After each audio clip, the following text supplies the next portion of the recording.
How you feeling today? I feel good. Obviously, we're breaking the record last night was great. To start the season off, I think it just shows the focus level of this team and where we could possibly head if we continue to stay locked in and focus on getting better each and every night, which is what our focus has been. Did you celebrate last night? Absolutely not. There's nothing to celebrate. At the end of the day, like I said, it's great to be, it's amazing to be a part of the NBA record books, like that. But when you break it down and, get down to the bottom of it, it's 16 regular season wins. And that's nothing to celebrate. If you were going to describe the team's style of play, for somebody who'd never seen you play, how would you sum up the Warriors' style of play? Oh, man. A really fun team to watch. I think I think, especially when I'm watching, I know we're a fun team to watch. So, but also play the game the right way on the offensive and defensive end. Move the ball. It doesn't matter, who gets the shots on the team. No one cares. We're going to make the right play and find the open man. And, just a team who's out there having fun, together and playing for each other. How many times have you just sort of found yourself watching Steph Curry like we are, but you're on the floor in uniform with him, but watching him? Oh, man, it happens all the time. I think that's something that we've gotten a lot better at. I say my first, couple years, even last year, we would get in times where we just sit there and watch Steph. And Coach Curry used to always tell us, keep moving. Not watching Steph, keep moving, because it's easy to just sit there and watch. And so I think we've gotten a lot better with that now, where as opposed to just watching him do something, you kind of try to get involved. Not necessarily get in his way, but just keep some type of action going to where if he don't get the shot that he wants, we're not just standing there and all of a sudden like, uh-oh, what do I do now? So I think that's something that Coach Kerr really helped us out with, over the last year and would you quarter, I guess. Would you rather get your ankles broken or get dunked on? I'd rather get my ankles broken. I just hate getting dunked on. Well, last guy who dunked on you. But it depends on how bad. Okay, who got you bad? Knock on wood. I haven't really gotten dunked on bad since I've been in the NBA. I'm going to knock on wood again. And, yeah, so if I do, we're going to have a problem because I think you just set me up for failure right there. But it's okay. He's Draymond Green of the Golden State Warriors. I have a bet with my producer, Paulie. He's got you guys the next 10 games winning. I've got the opposition winning. So we put $100 on it. I know it's not like you against LeBron James, Ohio State, Michigan State, but could you cover half of Paulie's bet if he'd happen to lose this? You guys lose a game over the next 10? Well, that may be me betting on games, so I'm not sure if I can. Oh, yeah, that's right. I don't want to get you in trouble. Now, did you get in any trouble because you had a bet with LeBron James on the Ohio State-Michigan State game? No. I don't like professionally bet. I do stuff like that with friends. But we can bet on any game we want as long as it's not in the NBA or WNBA. What was the bet with LeBron? A couple cases of vino,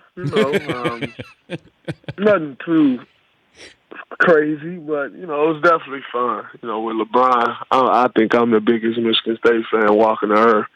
And, with LeBron being a huge Buckeye fan, I think it was a fun thing to do. I think it was something that, it allows the fans to see a different side of us. Mm-hmm.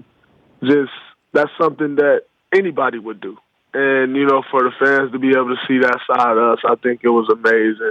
The way we, and it wasn't scripted or anything. I just, I'm actually involved and uninterrupted with LeBron. And I just called him all uninterrupted, and the way he responded back on uninterrupted, it was just all fun. I think it was an amazing thing. It turned out great. And, hey, I won. Shout out to my Spartan Dogs. Would you rather cover LeBron or Durant? Oh, man, that's tough. Um, I think it's definitely like covering. It's completely different covering both of them. Obviously with KD, you can't give him a step at all. Telling him, with LeBron, you find more people saying, "Hey, we got to make him beat us with his jump shot." With KD, you can't even possibly think about doing that. But at the same time, KD, which he can get to the basket, but I still think LeBron's the best when it comes to get to the basket and finishing in the NBA, which he has been for years now. I mean, it's tough. I don't think anybody's just is going to be a clear cut. Oh, I want to guard KD or LeBron. I think you try to stay away from both of them if you can. How would you do guarding Steph Curry? I think I do good. But of course you won't get me to say that I won't do good. So, there's probably a lot of biasness, personal biasness in that. I think I do good, and I'll never let him hear me say I won't do good either, because just like, there's kind of this reputation of me talking junk. I talk a lot of junk to him, too. So to even be able to fathom that he heard me say I can't guard him just wouldn't sit well with me. So I actually lock him down, and I'm looking forward to him hearing this. What would you say to me if I was a rookie and you were guarding me? It depends. If you're a rookie and you decide to pop off, then I'm gonna say a lot to you. But if you're a rookie, and you don't say nothing, I just go about my business and probably won't say too much to you. Well, what if I say, yeah, what if I say, come here, come on, let's go. Let me see what you got. Why don't you check me? Because I'm going to put this right in your mug right now. I'm probably going to talk real bad to you. Really bad. And, I'm going to say stuff like, for a rookie to say something like that, like I had an instance with Julius Randle in the preseason, and he's not really a rookie. He hasn't really played in the NBA season, but he's not considered a rookie, I don't think. And I didn't like it, but I didn't see it till after the game. So when we went into the next preseason game, I'm like, all right, I'm about to lock him up. But I love that, though, for this, because when I came into the league, guys didn't really like me, established players ain't really like you, like when you challenge them like that. Like they feel like, oh, he ain't earned no respect. How you gonna say stuff like that? And I used to get into it with a lot of guys until they realized that, I play hard and, you gain their respect. I think I'm the complete opposite. When Julius Randle did something like that, I respect that, because, I've always been brought up where I'm from. You don't back down to nobody. You don't just give respect to anybody. They got to earn their respect from you, just like you got to earn theirs. It ain't about, oh, he's done this in the league, he's done that, and I just got to bow down to him. No, you got to earn my respect too. So that's how I've always been. And when I saw him do that, he gained a lot of respect from me just on the fact I love that dog in a player. You don't see that all the time, and when somebody got that dog like that, I really enjoy that. How tough is it to watch Kobe Bryant not be the Kobe Bryant yet you grew up watching? Oh, man, I don't necessarily think it's just to say, oh, Kobe's not the Kobe. Obviously, it's his 20th year in the season. He's not the Kobe that everybody's accustomed to. And, me growing up a Kobe fan, I was telling the guys the other day, there's two people when I came into the league I got starstruck by. One was Kobe Bryant and one was Grant Hill. And so, just to see that, the shots that he usually make aren't falling, I'm happy they didn't fall last night because I wanted to win that game.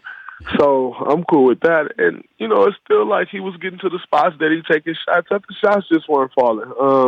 Then when you look at it, I think Kobe's really sat out the last 2 or 3 years. So you've got to get that rhythm back, And one thing about Kobe we all know is he's a worker. He's going to work his way back into a rhythm, and I think he will. He had a tough night, and everybody's going off the ledge saying, "Oh, he ain't got it no more. He ain't this, he ain't that." But nobody will say Kobe's really sat out the last 3 years, and much of this year he needs to get a rhythm. how everybody's just going to quickly say, "Oh man, it's his 20th season in the NBA. He need to give it up." I ain't really on that bandwagon. Before I let you go, I know you're big on Twitter. Is there? We've been collecting shots of guys with their refrigerators. What's in your refrigerator? Dale Jr., Dale Earnhardt did. Frank Kaminsky. Can you tweet out a picture of what's in your refrigerator? Sure. Yeah, it's a strange request. Nobody else is going to ask you that request, Draymond, but we've been collecting these photos here. I will do that. And also, can you help Luke Walton find his car? Didn't somebody steal his car? I'm not sure if somebody stole his car or what happened with that situation. And, it's kind of a touchy situation, so I don't just, walk up to him like, "Hey, Luke, somebody stole your car." I've asked him, "Is everything okay?" And kind of leave it at that. I don't really need to know all the details. Yeah, he had it stolen. But yeah, he had it stolen. So, Maybe take up a collection for him, all right? Luke made a good amount of money in his NBA career. I'm not sure if he needs my collection. Hey, congrats on the success so far. Good luck with Sparty coming up the next couple of weeks there, and thanks for joining us. All right, thanks for having me. All right, Draymond Green. Hey, fun dude.